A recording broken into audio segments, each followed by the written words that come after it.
Hey guys, study बड़ी channel में आपका स्वागत है। तो एक और न्यू वीडियो के साथ तो आज आपके साथ जो है MG 10 के इंपॉर्टेंट क्वेश्चन शेयर कर देती हूँ जो आपके एग्ज़ाम पॉइंट ऑफ व्यू से बहुत इंपॉर्टेंट है। तो सबसे पहले तो ना आप एक बार इसका पेपर पैटर्न देख लीजिए। पेपर पैटर्न में क्या आएगा, आपके पास 3 सेक्शन दे दिए जाएंगे जिसमें से आपको तीनों सेक्शन से एक एक क्वेश्चन करना है और 2 क्वेश्चन जो आप कोई भी सेक्शन से कर सकते हो। तो आपका जो पेपर पैटर्न बनेगा वो ऐसे आएगा। तो चलिए अब हम देख लेते हैं क्वेश्चंस जो इम्पोर्टेंट है। तो फर्स्ट आ जाता है institutionalisation of English studies in India. तो यहाँ पे आपका जो फर्स्ट ब्लॉक है, फर्स्ट ब्लॉक से जो आपका इंपॉर्टेंट क्वेश्चन बनता है वो कौन कौन सा बनता है। English as a studies and medium, its origin, historical view and objectives and views of Raja Ram Mohan Roy and Macaulay minute on the role of English studies in India. देखो, सबसे पहले बात, क्वेश्चन देख के ये नहीं डरना है कि भाई इतने क्वेश्चन है, नहीं, ये इतने क्वेश्चन नहीं है, ये सिर्फ एक ही क्वेश्चन है जो कि आपको फॉर्म आपको ऐसे पूछी जाएगी कि जिस तरीके से आपको मतलब कंफ्यूज किया जाए कि हाँ ये क्वेश्चन तो मतलब अलग ही आ गया, भाई मुझे नहीं आता। बट ऐसे नहीं होता है, क्वेश्चन की सिर्फ फॉर्म चेंज करते हैं। क्वेश्चन आपका जो आंसर आएगा वो तीनों का एक ही है। यहाँ पे आपको पहले पूछा जाएगा भी इंग्लिश क्या है, इंग्लिश का ओरिजिन क्या है, ठीक है, उसका पास्ट में पोस्ट पीरियड में क्या क्या था, उसका प्री में क्या है, और जो है वो प्रेजेंट में क्या है। तो ये ऐसे हैं, मतलब भाई उसका ओरिजिन, उसका जो है हिस्टोरिकल व्यू में आ जाते हैं आपका ये प्री पोस्ट वगैरह, एंड ऑब्जेक्टिव्स क्या है उसके। तो ये इंग्लिश के बारे में ये सारी चीज़ें, और जो ये व्यूज़ जो इन दोनों के हैं, राजा राम मोहन रॉय और मैक्यूले मिनट का, ये व्यूज़ भी जो है आपका इंग्लिश के ऊपर ही हैं। तो ये क्वेश्चन एक ही बनता है, आप इस एक ही क्वेश्चन समझ के चलना। English as a study of, इसका ओरिजिन, इसके हिस्टोरिकल व्यूज़, इसके ऑब्जेक्टिव्स, इसकी फेजेस, ठीक है, सारी चीज़ें, और views on of Raja Ram Mohan Roy. तो आपको क्वेश्चन किस तरीके से आ सकता है कि भाई वो या तो ये दे देंगे कि राजा राम मोहन रॉय के क्या व्यूज़ थे इंग्लिश को लेके, या ऐसे बोल देंगे English as a origin, historical view and objective and, या फिर ये ऐसे बोल देंगे मैक्यूले मिनट के व्यूज़ क्या थे, ठीक है, on roll of English studies in India. तो ये बनता है आपका एक ही क्वेश्चन। अब एक चीज़ और देख लो, ये मैंने बाद में लिखा है, यहाँ पे जो आपका क्वेश्चन बनता है ना, एक क्वेश्चन आता है English literature studies dominate the cultural space in post independence India. तो यहाँ पे जो पोस्ट इंडिपेंडेंस वर्ड आ गया ना, यानी कि जो इंडिपेंडेंस से पहले का टाइम है और जो है इंडिपेंडेंस से बाद का टाइम है। प्री आ जाता है पहले वाला और पोस्ट आ जाता है बाद वाला। तो जो पोस्ट इंडिपेंडेंस के बाद जो है इंग्लिश का क्या, लिटरेचर के अंदर इंग्लिश का क्या डोमिनेट रहा, ठीक है, और जो है वो कल्चर के अंदर जो है इंग्लिश ने कैसे डोमिनेट किया, और उसके मतलब कैसे इसका यूज़ किया गया। तो ये सारी चीज़ें जो है आपकी पोस्ट में आ जाती है, और ये इसी से रिलेटेड क्वेश्चन है। तो ये क्वेश्चन फर्स्ट क्वेश्चन के अंदर ही मान के चलना कि पोस्ट टाइम में उसका, पोस्ट इंडिपेंडेंस के बाद इंग्लिश कैसे, मतलब लिटरेचर का क्या इम्पैक्ट रहा, कितनी वो कैसे पढ़ाई गई, एंड तो ये सारी चीज़ें आपको इसके अंदर लिखनी है। अब आ जाओ नेक्स्ट क्वेश्चन, ब्लॉक 2 से आता है आपका second question, beginning of Indian English writing. तो यहाँ पे जो है वो beginning of Indian English writing, comment on तोरुदत्त literary legacy for us today, comment on Michael Madhusudan Dutt contribution to Indian writing in English. तो यहाँ पे जो है ना दोनों ही क्वेश्चन बहुत इंपॉर्टेंट क्वेश्चन है, देखो ब्लॉक 2 से। तो आप कोई भी ये मत सोचना कि आप एक कर लो दूसरा छोड़ दो, नहीं, मैं आपको दो सलाह दूंगी, आप दोनों ही क्वेश्चन करना, क्योंकि आपने फर्स्ट में जो है एक ही क्वेश्चन करा है इंग्लिश के बारे में, वो सारी चीज़ें एक ही में आ गई। तो यहाँ से जो आपका क्वेश्चन इंपॉर्टेंट बनता है वो तोरुदत्त और माइकल मधुसूदन दत्त बनता है। तो आप दोनों ही करके जाना, क्योंकि आपको ना सेक्शन ए में शायद दोनों ही क्वेश्चन भी देखने को मिल जाएं, एक क्वेश्चन भी आ जाए। तो ये नहीं कह सकती मैं आइडिया से कि हाँ तोरुदत्त ही आएगा या माइकल मधुसूदन दत्त ही आएगा, इन दोनों में से ना आप दोनों को ही करके जाना। ये आपको सेक्शन ए में दोनों भी मिल सकते हैं, ठीक है। तो 3 क्वेश्चन यहाँ से मिल जाएंगे आपको।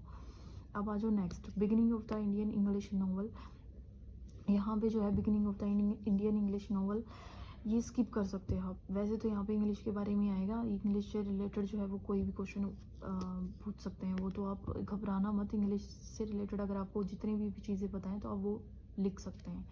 नेक्स्ट आ जाता है ब्लॉक 4, डिफरेंट इंग्लिशेज, ठीक है। तो ये क्वेश्चन जो है वो यहाँ पे जो ये अभी मैं क्वेश्चन बताऊँगी, ये इतना इंपॉर्टेंट क्वेश्चन है, इस क्वेश्चन को बिल्कुल स्किप मत करना। नेटिवाइजेशन ऑफ इंग्लिश ग्लोबली और its function and evolution of English.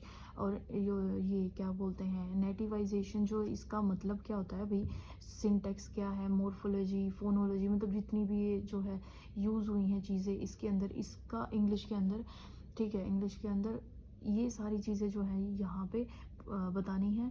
तो यहाँ पे जो है इस क्वेश्चन को छोड़ के मत जाना बिल्कुल भी। नेटिवाइजेशन जो है इंग्लिश का, ये इतना इंपॉर्टेंट क्वेश्चन है।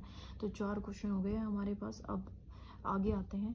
ब्लॉक 5 से जो है आपका problems of tally and learning English literature. तो यहाँ पे जो क्वेश्चन बनता है टैली का, देखो टैली जो है वो यही है कि भाई इंग्लिश को पढ़ाने में क्या क्या प्रॉब्लम्स आती हैं, तो उसका role, functions and problem of teaching English literature, ठीक है, इन द कंटेम्प्रेरी कॉन्टेक्स्ट। तो ये क्वेश्चन भी आप कर सकते हो यहाँ से। तो इंग्लिश से रिलेटेड ही आप यहाँ पे इसको कर लेना। नेक्स्ट आता है क्वेश्चनिंग द कैनन।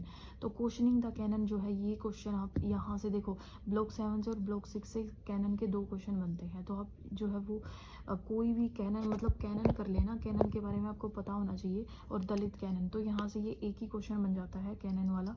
तो ये क्वेश्चन अभी आप स्किप मत करना। अब आ जाओ ब्लॉक 8 से। ब्लॉक 8 से देख लेते हैं अब, डीकोलोनाइजिंग द माइंड। अब देखो यहाँ पे एक तरीके से अगर मैं आपको बताऊँ ना, ये वैसे तो मैं आपको बोल देती स्किप कर लेना, ठीक है, बट लेकिन हम इसको स्किप नहीं कर सकते। क्यों नहीं कर सकते, मैं इसका रीज़न बताती हूँ आपको।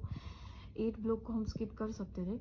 जो मैंने मतलब जितने भी प्रीवियस ईयर्स है ना, मैंने उसमें ये देखा है कि भाई मतलब 8 ब्लॉक से जो क्वेश्चन आए हुए हैं ना, सी सेक्शन में आए हैं ज़्यादातर। तो ज़्यादातर जो क्वेश्चंस आए ना, एक तो ब्लॉक 6, 7 और 8, इन तीनों से जो है वो सेक्शन सी में आपके क्वेश्चन आए हुए हैं। तो जो कैनन वाला है और एक जो ये डीकोलोनाइजिंग द माइंड, तो ये क्वेश्चन जो आपका सी सेक्शन में पूछे गए हैं। तो जहाँ तक मुझे लगता है हमारा सेक्शन ए और सेक्शन बी में हमें कोई प्रॉब्लम नहीं आएगी, इजीली हो जाएगा हमारा, ठीक है। यानी कि हमारे 3 से 4 क्वेश्चन सी सेक्शन ए और सेक्शन बी से अच्छे से कवर हो गए हमारे।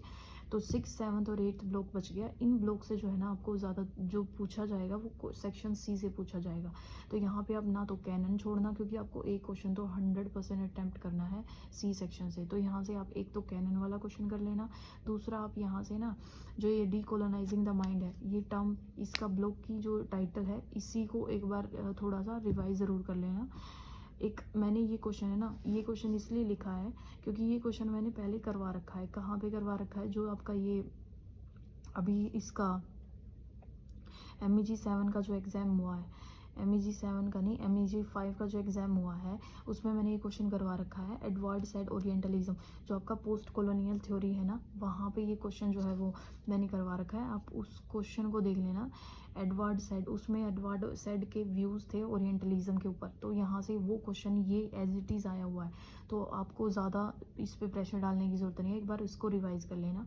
और जो ये टर्म डीकोलोनाइजिंग द माइंड है, तो आप इसको ये कर सकते हो यहाँ से। इसको बेशक स्किप कर दे रहा, Rabindranath Tagore revolutionise the landscape of Indian literature.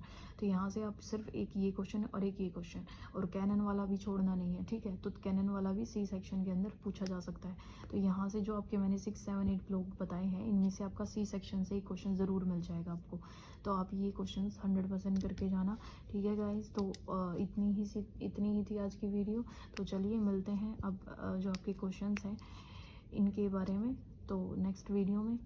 Thank you guys, bye bye. और प्लीज़ लाइक और शेयर कर दीजिए अगर आपको और ऐसी इंटरेस्टिंग वीडियोस चाहिए तो। Thank you.